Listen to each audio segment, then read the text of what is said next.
streak of material that's worth money, all right? That's what people are mining out. You see this black rock all lit up?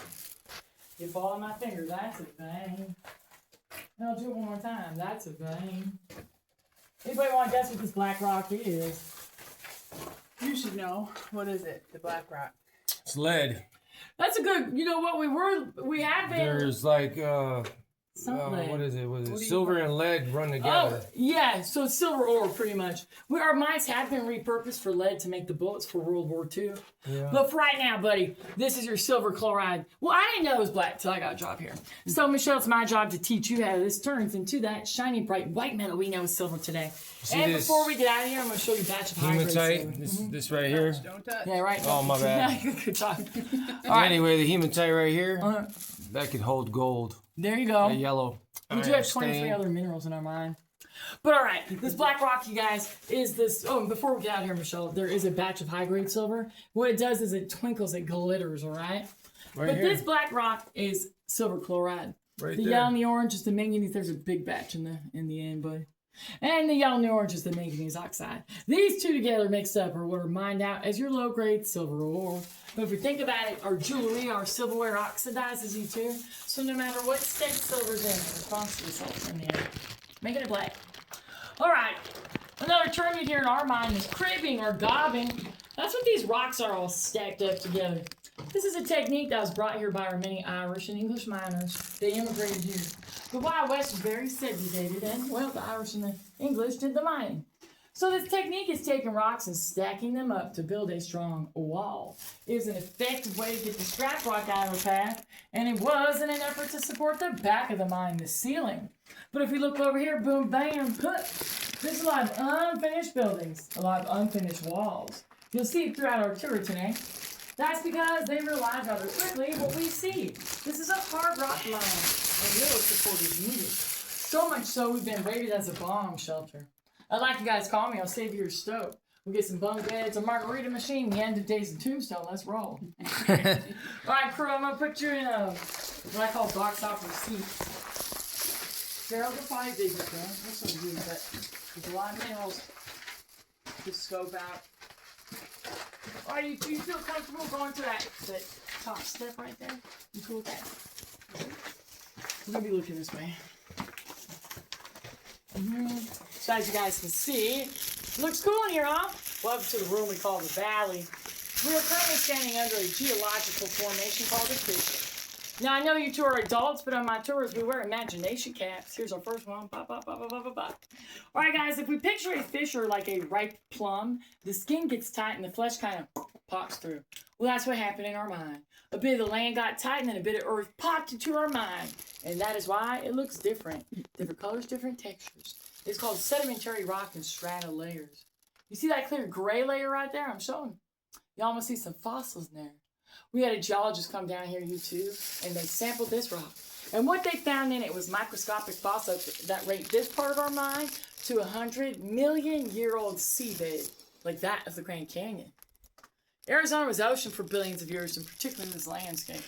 If you look about, you can kind of see it. You can kind of note it. All right, you two, follow me. So the foreman down here knew that they were working under a fissure, and precautions were needed. You two know what a seismograph is? Measures earthquakes, vibrations in the ground. You two stand there, I'm going to pop up here. I'm going to show you an 1800 silver mine seismograph. It's kind of hilarious. Boom, bam. Ha! The foreman shoved boards into the fissure to you two, so if they fell out, good night, Irene, none of us would be here. Yo! Boom. Now they measure these every day, and if there was movement, it would not be safe to work. I'm happy to report in my early morning mine inspection, I too have seen no movement. Boom! So you're asking about this.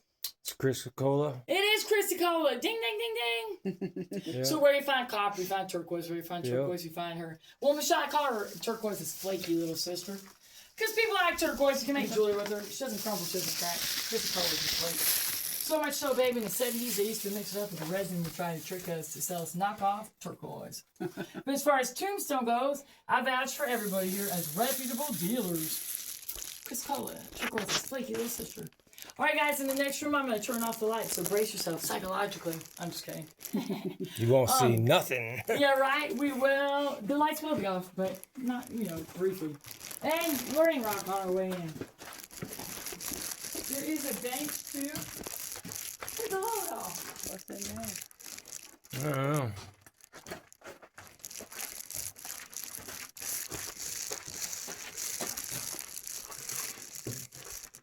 All right. I know that you two are here on vacation, so I hate to do this to you. I know you're here to have a good time, so I sincerely apologize. But I have a math problem. A math problem. Who knew? Do math. All right, y'all, so we're getting one candle for your shift. Just one. This candle will burn for only 6 hours. What's the problem? I said it pretty fast on top. You have 2 10-hour shifts, all right? Mm-hmm. So if you're working for 10 hours, your candle burn for 6, you'd be in the pitch dark for 4. You guys can have a seat if you want. If you want, we're in here for a bit. So sometimes people ask me, "Hey, Abby, why only one candle?" To which I reply, the mining industry, have they been known for their kindness to their employees? Back in the day, no. And if you are in the history, you could Google the Phelps Dodge massacre. It happened in Bisbee, in our county. Nasty, nasty business. But in our mine, you two, so expensive. No, excuse me. The boss men were so cheap, they found it too expensive. So they again rationed you for light, working in the pitch dark for 4 hours off of muscle memory. We are about to see what that would look like, so if you guys could put your phones away just for this time, you can bust them right back out. It would be a moment just to see how dark it was for that moment. So you come to work, you find your tools, you find your foreman. He tells you to start taking the material out the rock face, get down there, get busy. So, a 6-hour shift looked like this. 4 hours look like this. What, guys? Can you believe that? Yeah. So you have a little ledge that they'd be sitting on, perched. You tap, tap, tapping away. Following that football shape I was talking about. So when their hand hits the rock, they move over 2 inches, developing this pattern, this rhythm. But this is how dang dark it was for these guys in this mine. Crazy, huh? Oh, should have a fit. Yeah, that's the best one I've heard yet, babe. All right, you guys can bust out your phones again. So, let me see. So you guys see, here's that football shape I've been talking about again, okay? So this is the 20 to 22 holes drilled in a row. The foreman will come around, fill all the holes with blasting powder, and then they get blasted out and mucked up on the second shift. But this football shape indentation stands as 10 hours of work only. If that's 10 hours of work only, I wonder how long it took for us to get to where we are right now. Because ever since we walked through that metal gate, everything we walked through was solid rock. We're only making our way through this because these men hand drilled it out. All right, guys, it's our Well, they hand drilled and blasted. Yeah, hand drilled and blasted out. Yeah. I mean, and the blasting was pretty much a cherry bomb, so it really only blasted out like to the ground. And they're doing that in 10-hour increments. See that? So it's increments of these football shapes around the silver vein. So that's pretty crazy. All right, if we put on our second imagination cap, bop, bop, bop, bop, bop. You guys, you picture a tree, you cut it, you get a stump. Imagine the stump as the entrance to the mine. Here we go. Roots on extreme veins in a rock grow laterally like this way, huh, and that way, huh. And just like a root system, the veins grow in the rock in a disorganized fashion. So there's no telling how much space or dirt is in between these silver veins. So these guys are just chasing the veins like a root system, building stopes and drifts all the way down. And down does it go. Like the board game, shoots and ladders. Now sometimes there's silver there, they want it. It doesn't lead anywhere, but they took it, so it's gone. So again, every hole, nook, and cranny, and everything we're walking through did have one silver in it. All right, crew, we're going to switch gears. That's what you call a single jack. One man powerful enough. But we had an outfit down here that was a partnership, a duo. They had to work together very well. It was called the double jack. 2 man, 2 candles, that's elite. They had light their whole shift. But this puppy, this drill bar, weighs 40 pounds. And one man on the double jack would have to hold this up over his head. I ain't gonna do all that, but you can imagine. In fact, imagine 40 pounds straight up over our heads. Our partners would be behind us with an 8-pound sledge, hitting us as hard as they could. In between each hit were 2 twists that stay quarter of a turn. This would vibrate drastically so we become fatigued. And we couldn't talk down here. Crash, clang, bang. It was so loud, like deafening loud. So how would they communicate on the double jack? Well, by the grace of God, they'd candlelight their whole shift. The end of the drill bar, the dot there, would glow in that. So that's what they would use. When you're tired, it's time to switch out places. You let your partner know after that last whack by simply covering the dot up. But imagine, if you move your hand 2 seconds too late, that's what they call minor surgery. Ow. Alright, y'all, these boys got paid very well. They got paid $4 a day. This doesn't seem like much money, but in comparison, it was. It'd be like $400 a day. Pretty much like $100 a day. And so a captain, like that. Army captain in the Apache Wars was making like $15 a month. A ranch owner was making like $20 a month. So $4 a day is pretty good pay. So there's that expression, Gerald, work hard, play hard. What were all these miners doing with their money? Oh, we know. Yeah, playing hard, etc. We know. So, you know, Allen Street's above our heads, and this is where we eat and drink and shop and have fun. When the miners were here, a 3-block radius on Allen Street had 118 liquor licenses. Hoo-wee, that's indecent. Hoo-wee, that means everything door they knocked on was a bar. But maybe I'd be drinking too if I only lived till 35. That's right. They might start mining at the age of 15, and they're likely only live to 30, 35 years of age. That's it. I hate to be melodramatic, Michelle, but everything's trying to kill the miners, it seems, including their lunches.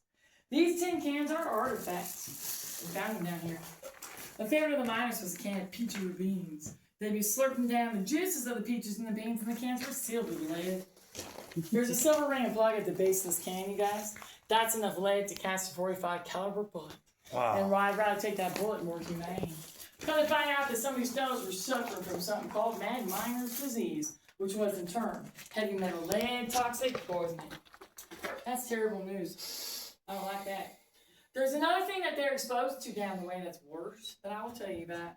But for now, no disrespect to these young men. I'm going to lighten the mood by turning the lights off again. But this time, I'll have a black light. We brought down this black light to show you guys something cool. The candles that we use for our demonstrations over the years are made from tallow. That's animal fat. So glow in the black light. Now the miners' candles were also made from tallow, so they too will glow. Boom! These are the candle wax drippings from our demonstrations over the years, but this is not from us. Neither are these. These are the candle wax drippings of those men working in our mine 140 years ago. Is that not cool? So this was solid rock. They'd be there tap, tap, tapping away, all right? And then, Gerald, you like minerals. The luminescent minerals glow in the black light. The light blue is calcite, and the neons are fluorite.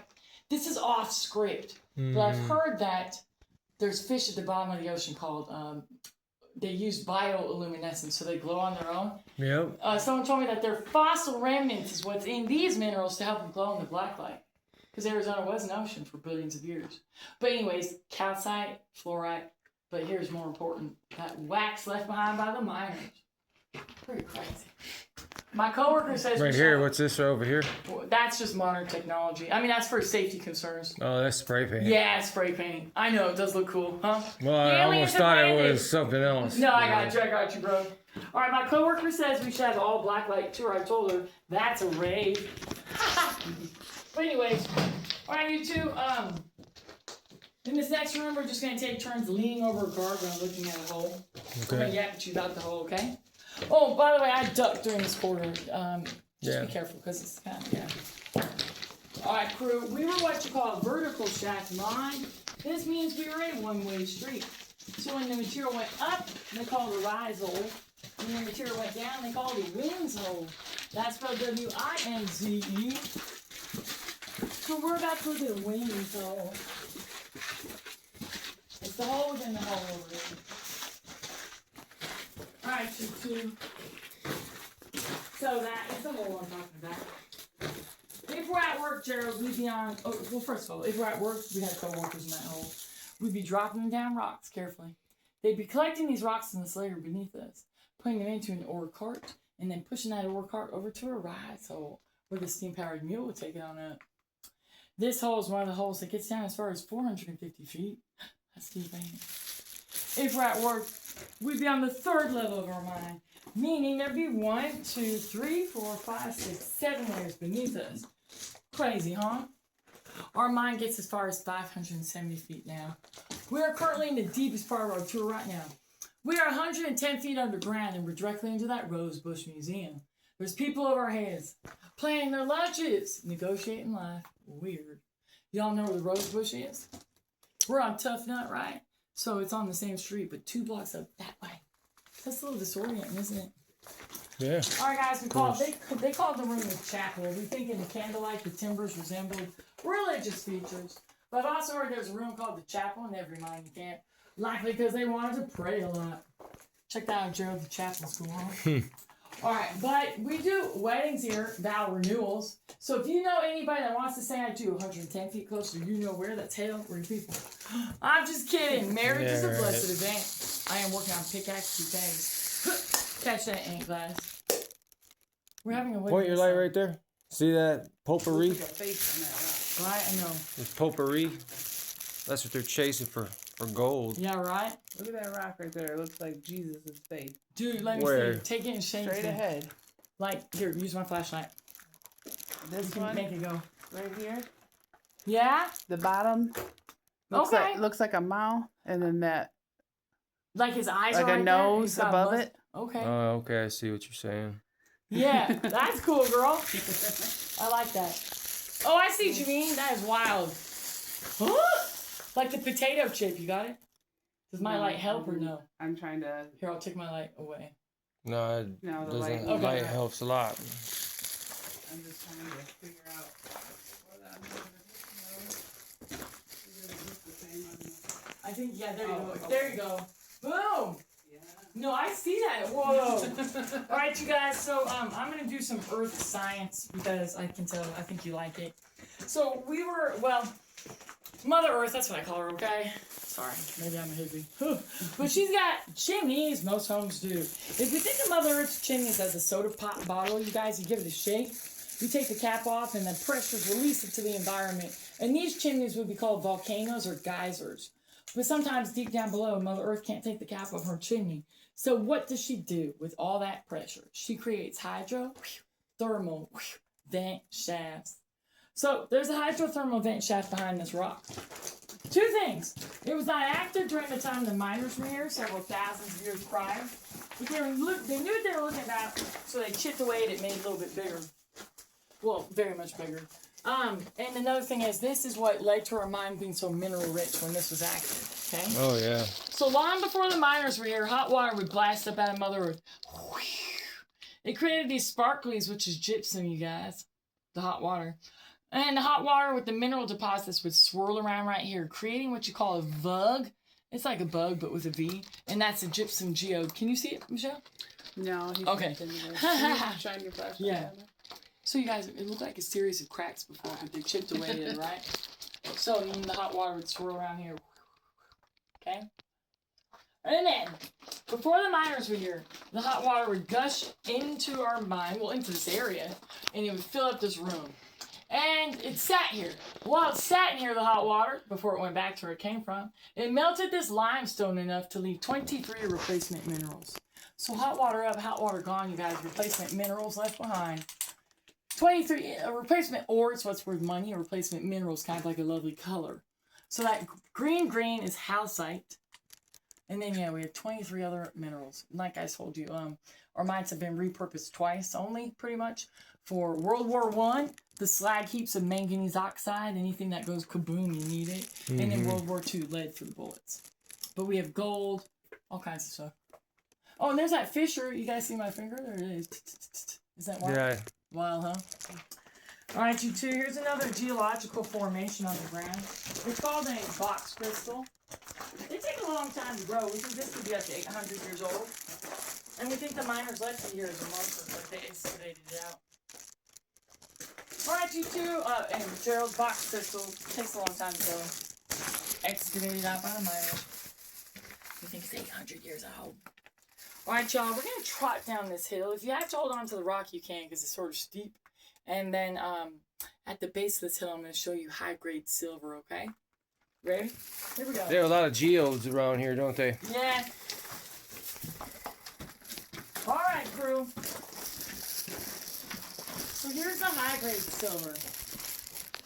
So twinkles, see that, Michelle? So Gerald, the high grade silver twinkles.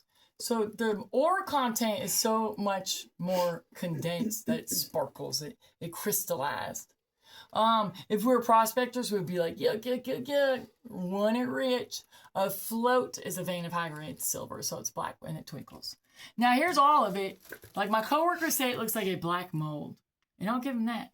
But I like to say a dark starry night. It's more romantic. But that's the high grade silver. Doesn't it grow funny too, huh? All right, you two. That's the money maker. All right. Watch out for your head. Ding dong.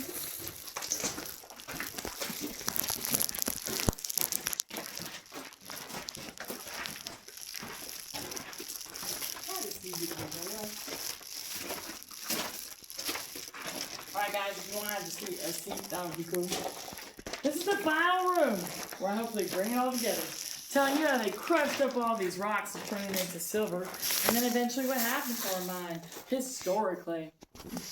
Alright crew, so you'd have several tons of rocks, like you said, Gerald, a ton is a lot. But they'd have several tons of rocks lifted out of here daily. Crazy, huh? Is that a cannonball? Yeah, well, no, it's similar. It's part of the mill. What happens when the rocks go down to the mill? But all these rocks would be lifted out of here. Tons of rocks on the shoulders of the man. It's the entire mill. But put your imagination caps on. Picture like piles of rocks above our heads on the surface. These piles of rocks up top would be picked up by large wagons. These wagons were pulled by teams of 20 horses, donkeys, and mules. Must have been a sight to see. And you can see it on our trolley ride. There's a photo of it.